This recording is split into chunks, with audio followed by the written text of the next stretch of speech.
dahil ginagawang alipin ang mga Pilipino ng mga Espanyol.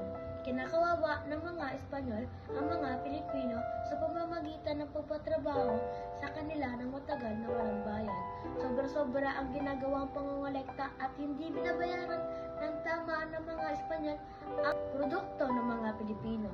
Ito ay iilan lamang sa mga dahilan kung bakit naghimaksik ang mga Pilipino na siyang ating mga itinuturing na mga bayani ng Pilipinas tulad ni Andres Bonifacio, Emilio Aguinaldo, Lapu-Lapu, Melchora Aquino, Emilio Jacinto, Apolinario Mabini, Marcelo H. del Pilar, Juan Luna, Gabriela Celang, at ang tatlong paring kilala bilang Gumbursa, sina Gomez, Burgos, at Zamora, at marami pang iba.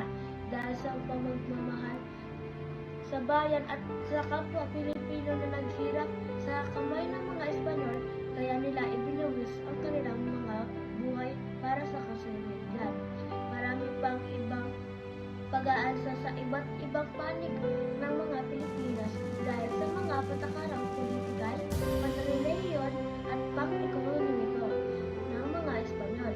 Ang mga bayani natin ay nag-iwan ng mga aral at halimbawa nang sila ay lumaban at nagbuwis ng mga buhay para sa ating kalayaan.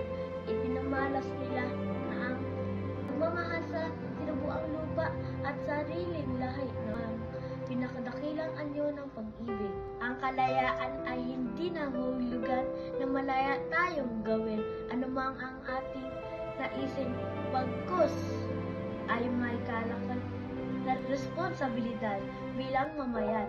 Hindi sapat na sabihin lamang nating tayo ay nagmamahal sa bayan.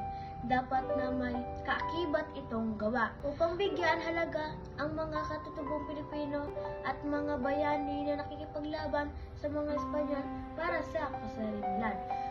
Una, dapat tayo ay magkaroon ng disiplina sa sarili sa lahat ng pagkakataon. Pangalawa, paggawa sa 10 utos ng Diyos.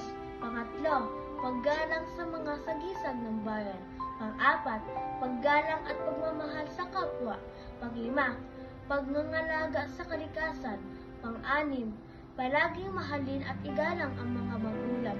Pang-7, paggalang sa mga nakakatanda.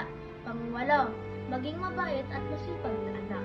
Pang-9, dapat tayo ay maging masipag at aduktibo upang tuluyang magapi ang kahirapan. Pang-10, pagiging mapagkumbaba. Higit sa lahat, ang kalayaan ay pagsunod at paggawa sa utos ng Diyos. Malaya tayo kung nagagawa natin ang gusto nating gawin, na wala tayong nasasaktan o nasagasaang ibang tao. At tandaan, ayon kay Dr. Jose Rizal, ang hindi marunong magmahal sa sariling wika, daig pa ang malansang isda. Ako nga po pala, si Francis John Kenneth S. Anoy, Grade 5 Respect Boy. Maraming salamat po!